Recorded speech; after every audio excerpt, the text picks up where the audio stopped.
কি করছিস মানা?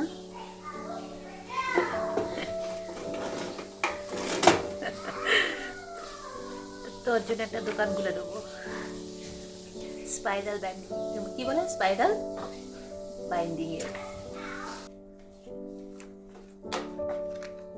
একটা মেজারমেন্ট আছে কোনো? এখানে ওর বানানো যে নোট, মানে ও যা পড়ে সেগুলো শর্ট ফর্মে লিখে রাখে A4 সাইজ পেপারে, যাতে বইটা সবসময় খুলতে না হয়। এই পেপারটা দেখলে ওর মনে পড়ে যায় টপিক, সেইগুলোই এখন চলছে স্পাইরাল বাইন্ডিংয়ের কাজ। আর যাবতীয় হচ্ছে পাপার ইনস্ট্রাকশানে, পাপা ওকে বলে দেয় কিভাবে কি করতে লাগবে, সেই ব্যস্ত উনি। এখনকার দিনে বাচ্চাদের দেখবে কোনো দায়িত্ব দিলে ওরা কিন্তু সেটাকে চ্যালেঞ্জ হিসাবেই নেয়, মানে কিভাবে সেটাকে বেস্ট দেওয়া যায় সেটার জন্য আপ্রাণ চেষ্টা করে। তাই দেখে ভালো লাগে যখন ওরা কোনো কাজকে সুন্দরভাবে কমপ্লিট করে। সবাইকে জানাই মেঘালয় রোমান্স সংসারে ওয়েলকাম। আজকে হচ্ছে রোববার আর কালকে হচ্ছে ঈদের ছুটি, ফলে আমরা একটা ছুটির আমেজ এনজয় করছি। আর সেই সন্ধ্যাবেলায় বড় মেয়েটা বসেছে ড্রয়িং করতে। ড্রয়িংটা ওর খুব প্রিয় একটা সাবজেক্ট, কিন্তু পড়াশোনার চাপ, স্কুল সব মিলিয়ে সেরকম প্র্যাকটিস করতে পারে না। আর ও যখন ড্রয়িং করে কারোর সঙ্গে কোনো কথা বলে না। সেই আমি ওর পিছনে পড়েছিলাম আর বলছিলাম আমার একটা ড্রয়িং করে দে, আমি বাঁধিয়ে রেখে দেবো। আর এই সন্ধ্যাবেলায় হঠাৎ করে ওর ইচ্ছা হয়েছে সবার জন্য ডিম ভাজবে, কিন্তু পেঁয়াজ দেবে না, কেননা ও পেঁয়াজ কাটতে অতটা পারে না।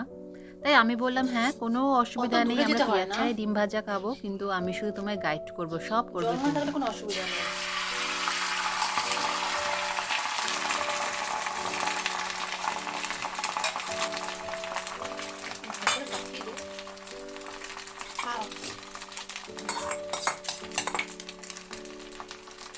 আর কি লাগে বলো, জীবনে এই ছোট ছোট আনন্দগুলোই অনেক। তারপরে আমরা সবাই মিলে এনজয় করলাম মেয়ের হাতের বানানো ডিম ভাজা।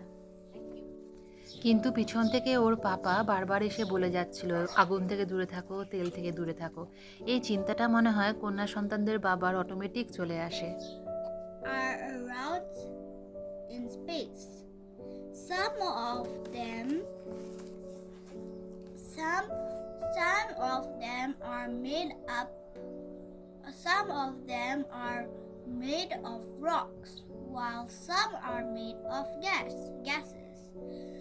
Planets do not have heat or light of their own. They get their heat and light from the sun. The earth. আর এখানে বড় মেয়ে ওর টেবিল পরিষ্কার করতে বসেছে, রিনার সাহায্য নিয়ে স্টাডি টেবিলে যা যা পুরনো বই খাতা ছিল, কোনটা কাজে লাগবে কাজে লাগবে না সেগুলোরই পরিষ্কার চলছে। আর বোন তো আছেই, কাজের সাথী অকাজের সাথী। আর সকাল থেকে আমার মনটা পুরো ডাউন, কারণই জানি না হঠাৎ করে কেন খারাপ হয়ে গেল। সবই কাজ করছি কিন্তু কোথাও না কোথাও সেই মাইন্ডটা রেস্টলেস হয়ে পড়ে রয়েছে, ফলে কাজের মধ্যে সেই মানে ভুল হয়ে যাচ্ছে কাজ, ফলে নিজেকেই কিছু না কিছু পথ বার করতে লাগবে যাতে আবার নর্মাল মোডে ফিরে আসতে পারি। আর মন বাবাজিও কতক্ষণ খারাপ হয়ে থাকবে যখন আজকে ছুটির দিন সবাই ঘরে, চেঁচামেচি চিল্লা চিল্লি রান্নাবাটি হাসি ঠাট্টা করতে করতে কখন যে মন খারাপ থেকে মন ভালো হয়ে গেল বুঝতেও পারলাম না।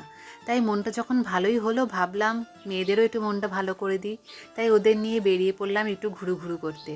কিছু জিনিস কেনার ছিল সেগুলো কিনে নেবো, আর ওদেরও হয়ে যাবে একটুখানি আউটিং ছুটির দিনে, কেননা ঘরে বসে কত আর কাজ করবে, অনেক কাজ করেছে এই দুদিনে।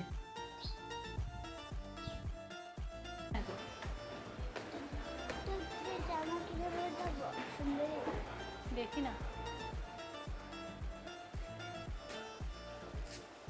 এখানে ঢুকবো। আচ্ছা ওদের সাইজের জামা হবে নাকি কোনো ফ্যান্সি জামা, ওইটা ওর সাইজের?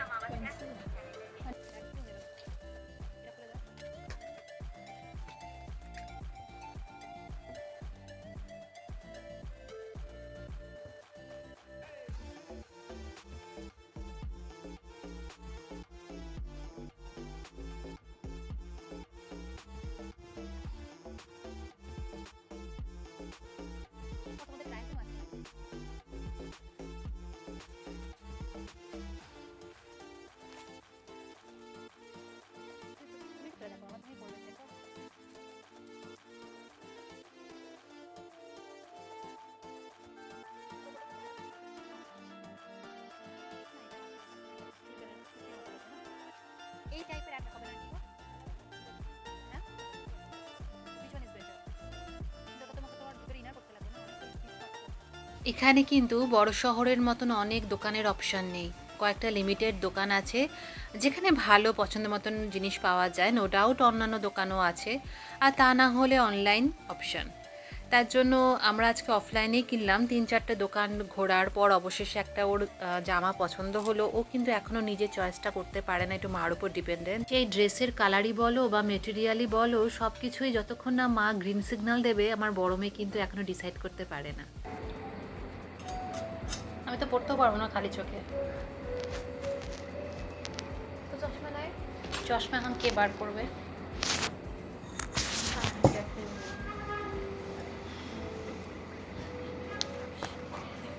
ভেবেছিলাম চশমাটা বার না করেই কাজ সারবো, কিন্তু খালি চোখে কিচ্ছু দেখতে পারছিলাম না মেনু লিস্টের, তাই অবশেষে চশমা বার করতেই হলো ব্যাগ থেকে।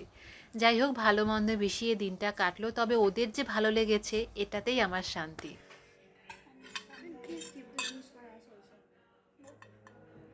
ভিডিওটা ভালো লাগলে সাবস্ক্রাইব করো, লাইক করো অ্যান্ড কমেন্ট করো। তোমাদের এক একটা কমেন্ট আমাকে ইন্সপায়ার করবে আরও ভালো করে ভিডিও বানানোর, নতুন কিছু শেখার। এখন বাড়ি ফিরবো, কেননা আজকে ছুটির দিন, অনেক কাজ ফেলে বেরিয়ে এসেছি যেগুলো ঘরে গিয়ে শেষ করতে হবে। তা চলো, দেখা হচ্ছে আবার ঘরে গিয়ে। ঘরে এসে একটু রেস্ট করে এখন দিচ্ছি সন্ধ্যাবাতি। আমি কিন্তু সন্ধ্যার সময় প্রতিদিনই ধুনো দিই, আর শনি মঙ্গলবার দেখে দিই কর্পূর আর লবঙ্গ। তোমরা নিশ্চয়ই জানো যে কর্পূর আর লবঙ্গ কতটা নেগেটিভিটিকে দূরে রাখে, শুধুমাত্র পরিবেশের নয়, নিজের মনকেও কিন্তু অনেক শান্ত রাখে। করে দেখবে, ভালো লাগবে। তা চলো বন্ধুরা, ব্লগটা এখানেই শেষ করছি, এই আশা নিয়ে যে নেগেটিভিটি আমাদের থেকে অনেক দূরে থাকবে, আমাদের মনে বাসা বাঁধবে না। দেখা হবে তোমাদের সাথে নতুন আরেকটা দিনে নতুন ব্লগে। Till then, bye bye, good night.